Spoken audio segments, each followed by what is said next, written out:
Hello friends, hopefully आप सभी लोग अच्छे होंगे। सो एक्सरसाइज 7.8 इसका जो क्वेश्चन नंबर फर्स्ट है, थोड़ा सा आपको स्क्रीन पे हल्का दिख रहा होगा, बट ठीक है, मैं क्वेश्चंस लिखते जाऊंगा। क्वेश्चन नंबर फर्स्ट करेंगे। क्वेश्चन नंबर फर्स्ट क्या बोलता है कि इवेलुएट करना है आपको इंटीग्रल -1 to 1 x + 1 dx। ठीक, अब मैंने आपको बोला था कि second fundamental theorem of integral calculus use करते हैं, तो उसमें क्या था कि आपको एंटी डेरिवेटिव निकालना है, ठीक है ना, एफ एक्स, और यहाँ पे upper limit minus lower limit ना, ये रख देना। यही मेरा इस integral A to B F X D X की वैल्यू होती है, यही ना second fundamental theorem of integral calculus यही बोलता है। सो दैट मीन्स क्या हुआ कि आप ये इनडेफिनिट इंटीग्रल निकालिए, यही निकालते थे ना, तो यही तो मेरा आता था ना, ये कैपिटल एफ एक्स। हालांकि प्लस सी लिखते थे, यहाँ पे प्लस सी नहीं लिखना है। तो दैट मीन्स क्या हुआ कि ये जो इंटीग्रेंड है इसको आपको करना क्या है, इंटीग्रेट कर देना है।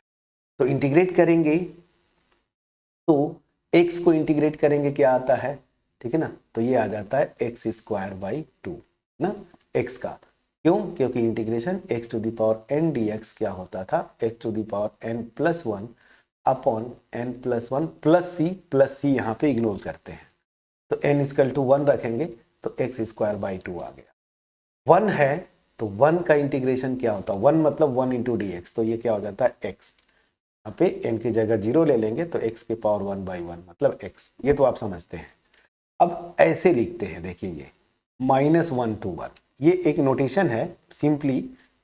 मेरा कैपिटल एफ एक्स देखिए ये आ गया, जो फंडामेंटल थ्योरम में था, तो कैपिटल एफ एक्स मेरा x²/2 + x आ गया। अपर लिमिट रखेंगे तो ऐसे लिख देते, अपर लिमिट रखेंगे तो क्या हो जाएगा, x के प्लेस पे 1 रखना है, तो 1² 1 ही होगा, /2 + 1 दिस, फिर माइनस। लोअर लिमिट रखना है, -1 रखेंगे, -1 का स्क्वायर अगेन 1 ही रहेगा, ठीक है ना, और यहाँ पे x की जगह अगर -1 रखेंगे तो यहाँ पे मैंने माइनस, ठीक है। चलिए, तो ये मेरा क्या हो जाएगा, ध्यान दीजिए, एलसीएम अगर लेना है तो ले लीजिए 2, तो एलसीएम लेंगे तो 2 + 1 3/2 होगा, वो आपको वैसे भी पता है 3/2, तो दिख नहीं रहा है तो मैं कलर चेंज कर लेता हूँ, तो ये मेरा हो जाएगा 3/2। फिर माइनस, इसको करेंगे तो ये -½ आएगा ना, पता है आपको, तो यहाँ से कर दिया मैंने -½ तो ये क्या हो जाएगा, अब यहाँ पे लिखते हैं, तो दिस विल बी 3/2 + 1/2, तो क्या हो जाएगा 4/2 मतलब 2। तो आपका आंसर क्या आ गया फ्रेंड्स, 2। इस इंटीग्रल की वैल्यू क्या आ गई, 2। कितना आसान है, ठीक है। बस फटाफट करते जाइए, प्रैक्टिस बस मैं करवा देता हूं, और जो आसान क्वेश्चन है उसको मैं छोड़ूंगा यहाँ पे, क्योंकि वैसे भी यहाँ से क्वेश्चन आपके एग्जाम में तो आएंगे नहीं, ठीक है ना, क्योंकि सब्स्टिट्यूशन और प्रॉपर्टीज से आते हैं। आपको बस मैं एक्सप्लेन कर रहा हूँ fundamental theorem of integral calculus. तो इंटीग्रेशन 2 to 3 1/x dx ये निकालना है आपको। सो अगेन वही second fundamental theorem of integral calculus, मैं पहले ये इनडेफिनिट इंटीग्रल निकालूंगा, यही तरीका है ना, इसी को निकालेंगे तो मेरा कैपिटल एफ एक्स आएगा। तो 1/x का इंटीग्रेशन क्या होता है, याद करिए, log x, बेस ई रहता है, log x हो गया, और यहाँ पे लोअर लिमिट और अपर लिमिट रख दीजिए। तो पहले क्या करते हैं, अपर लिमिट रखते थे, तो क्या हो जाएगा log 3 minus log, lower limit रखेंगे तो log 2। अब log की प्रॉपर्टी थी, याद करिए ये वाली, log बेस कुछ भी रहे, log a minus log b, ठीक है, ये क्या होता था, log a/b होता था फ्रेंड्स। बस सेम रिजल्ट यहाँ पे लगा दीजिए, तो यहाँ से आ जाएगा आपका log 3/2। प्लीज चेक करिएगा, बेस ई ही रहेगा। आंसर आ गया आपका, कितना आसान है। तो फर्स्ट सेकेंड मैंने किया, थर्ड बिल्कुल पोलिनोमियल है, इसी की तरह क्वेश्चन फर्स्ट की तरह छोड़ दिया मैंने। मैं फोर्थ पार्ट पे आता हूं। फोर्थ पार्ट क्या है, जरा इसको देखिए। चलिए, तो फोर्थ पार्ट जो है इंटीग्रेशन का, क्वेश्चन नंबर 4 मैं बोल रहा हूँ, फोर्थ पार्ट मतलब क्वेश्चन नंबर 4, ये क्वेश्चन थोड़ा सा आपको धुंधला दिख रहा होगा, बुक आपके पास होगी। 0 to π/4 क्या साइन 2x dx, ठीक। तो इसकी वैल्यू क्या होगी, तो ध्यान दीजिएगा, हमें अल्टीमेट ये पहले निकालना है साइन 2x dx। सब्स्टिट्यूशन आप करते थे, सब्स्टिट्यूशन से आप जानते हैं साइन का इंटीग्रेशन क्या होता था, sine x, integration of sine x, तो ये क्या होता था माइनस कॉस x होता था ना साइन x का। यहाँ पे 2x है, मैंने आपको अब तरीका बता दिया डायरेक्ट करने का। अब आप ये नहीं करेंगे कि 2x को t पुट करेंगे, मैंने डायरेक्ट बोला था इस 2x को x एज्यूम करके आप जो इंटीग्रेशन का फार्मूला है लगा दीजिए, तो वो आता है माइनस कॉस 2x, और फिर बोला क्या था कि x के कोफिशिएंट से डिवाइड कर दीजिए, तो 2 है यहाँ पे, तो ये मेरा आ गया। अब लिमिट रख दीजिए 0 से π/4, माइनस साइन आप बाहर ले लीजिए, π/4 रखेंगे अपर लिमिट, तो cos 2 into π/4 minus cos x की प्लेस पे 0 रखेंगे तो वो क्या हो जाएगा 0। और यहां से देखिए 1/2 में पहले बाहर ले लो, -1/2 बाहर ले लिया ना, ये -1/2 बाहर ले लिया ताकि कैलकुलेशन थोड़ा आसान हो सके। मेरा -1/2 बाहर आ गया। अब ध्यान दीजिए ये मेरा क्या हो जाएगा, कॉस इस 4 को 2 से कैंसिल आउट करेंगे, π/2 माइनस कॉस 0। अब ध्यान दीजिए माइनस हाफ यहाँ पे रखिए आप, cos 90 की वैल्यू 0 माइनस cos 0 की वैल्यू 1, तो यहाँ से ध्यान दीजिए -1 होगा और इस माइनस से मल्टीप्लाई कर देंगे प्लस हाफ, तो आंसर क्या आ गया 1/2 या हाफ, ठीक है ना। ये देखिए इस डेफिनेट इंटीग्रल की वैल्यू क्या हो गई, हाफ। कितना आसान है, ठीक। अब इसी तरीके से क्वेश्चन नंबर 5 आप कर लेंगे, 0 to π/2 cos 2x dx, ठीक। अगला क्वेश्चन जो है थोड़ा क्वेश्चन नंबर 6, इसको मैं कर देता हूं। तो question number 6 is what, integration, ठीक। Question number 6 integration 4 to 5 e⁻x dx, ये मेरा इंटीग्रेशन है क्वेश्चन नंबर 6 का, ठीक।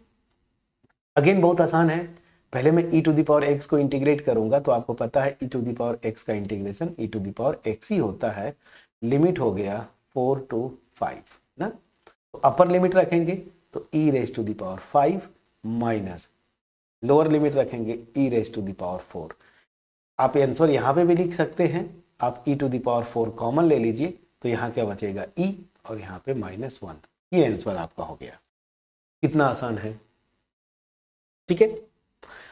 अब क्वेश्चन नंबर 7 जरा मैं कर देता हूं, थोड़ा सा अच्छा है, हालांकि मुझे इसको होमवर्क छोड़ देना चाहिए बट ठीक है। क्वेश्चन नंबर 7 क्या है, integration 0 to π/4 tan x dx, 0 to π/4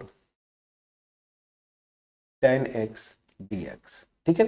अब ध्यान दीजिए थोड़ा सा यहां पे आपको लगाना पड़ेगा दिमाग, या ऐसे भी कर सकते हैं ना, मैं अभी डेफिनेट इंटीग्रल में मैं इंटीग्रेशन की बात कर रहा हूं, हालांकि इसको जब अगला चैप्टर करेंगे सब्स्टिट्यूशन तो tan x को और आसानी से कर सकते हैं, लेकिन यहां पे मैं कैसे करूंगा, तो सबसे पहले मुझे क्या निकालना है, integration tan x dx।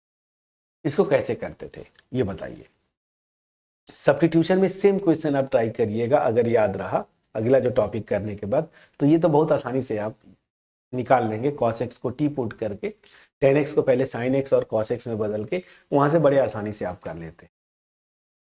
But जब यहां पे मुझे करना है तो मैं क्या करूंगा, हालांकि चलिए ठीक है, मैं ये इसका क्या मुझे निकालना है tan x का, तो integration tan x direct formula होता था, क्या होता था प्लीज याद करिए, इंटीग्रेशन tan x का फार्मूला, मैं फार्मूला पूछ रहा हूं फ्रेंड्स, हमने किया था सब्स्टिट्यूशन में, ये फार्मूला आता है, कुछ याद है फ्रेंड्स।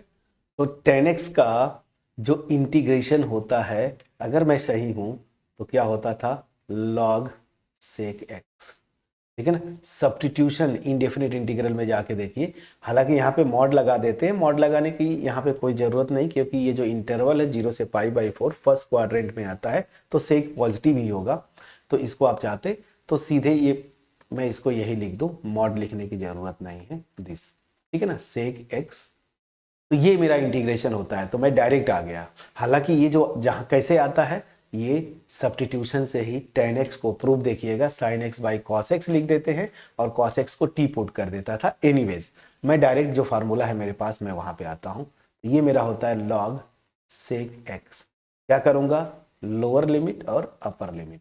तो पहले मैं अपर लिमिट रखूंगा, तो log, अरे सॉरी ये pi by 4, log sec pi by 4 minus log sec 0। Please check करिएगा। अब log तो रहने में देता हूं, यहां से सेक पाई बाई 4 की वैल्यू क्या होती थी याद करिए। तो आपको पता है सेक क्या होता है, cos का रिवर्स होता है, और cos 45 की वैल्यू 1/√2, तो 1 बाई करेंगे तो √2 होगा, मैं डायरेक्टली माइनस सेक 0 की वैल्यू क्या होती है 1। अब चलिए log की प्रॉपर्टी है, इसको मैं ये लिख सकता हूं log 2 के पावर हाफ √2 को, और माइनस log 1 की वैल्यू तो डायरेक्ट कर दीजिए, 0 होता है, ये आपको पता है, होता है। चलिए अब यहां पे log की प्रॉपर्टी एक और आती है, उसको आप लिख लीजिए। मैं जो प्रॉपर्टी यूज करने जा रहा हूं, log बेस कुछ भी हो a के पावर m, तो क्या होता था m log a, ये होता था बस। तो यहाँ पे 1/2 log 2, ये मेरा, दिस इज माई आंसर। सो इस वीडियो में मैंने जो 1 to 7 में मैंने क्वेश्चन फर्स्ट किया, क्वेश्चन सेकंड किया, क्वेश्चन 4 किया, क्वेश्चन 6 किया एंड क्वेश्चन 7, जो अलग अलग टाइप्स के थे। बाकी ये देखिए थर्ड जो है आपका पॉलिनोमियल है, मतलब क्वेश्चन फर्स्ट की तरह कर ले जाएंगे। फिफ्थ मैंने छोड़ा था क्योंकि ये साइन अगर कर लिया तो कॉस की तरह है, ये भी इवेलुएट कर लेंगे। तो ये method of evaluation, just fundamental theorem को कैसे अप्लाई करते हैं या डेफिनेट इंटीग्रल्स कैसे इवेलुएट करते हैं direct anti derivative find out करके, वो मैंने आपको बताया। हालांकि डेफिनेट इंटीग्रल्स को निकालने के दो और टूल्स है, एक है सब्स्टिट्यूशन और दूसरा जो है बाई प्रॉपर्टी। ठीक है, तो क्वेश्चन 7 तक हमने कर लिया। अब आपका जो होमवर्क होगा क्वेश्चन नंबर 8, 9, 10 एंड 11, ये थोड़े अच्छे क्वेश्चंस हैं, इनको करिएगा। सो मिलते हैं नेक्स्ट वीडियो में, तब तक अपना ख्याल रखें, पढ़ाई करते रहें और इन क्वेश्चन को जरूर ट्राई करिएगा। इस वीडियो का कंटेंट अगर मेरा आपके पास पहुंच पाया है क्रिस्टल क्लियर वे में, वीडियो को लाइक करना मत भूलिएगा, अपने फ्रेंड्स के साथ शेयर करिएगा जरूर। याद रखिए, अगर वीडियो अच्छी लगती है कमेंट सेक्शन में अप्रिशिएट करना है आपको। चैनल पे नए हैं सब्सक्राइब जरूर करिए। मेरा जो मोटिव है मास में लोगों के पास क्वालिटी वीडियोस फ्री में पहुंचाना, इसमें आप हेल्प करें। मिलते हैं नेक्स्ट वीडियो में, तब तक अपना ख्याल रखें, पढ़ाई करते रहें। Thank you so much friend.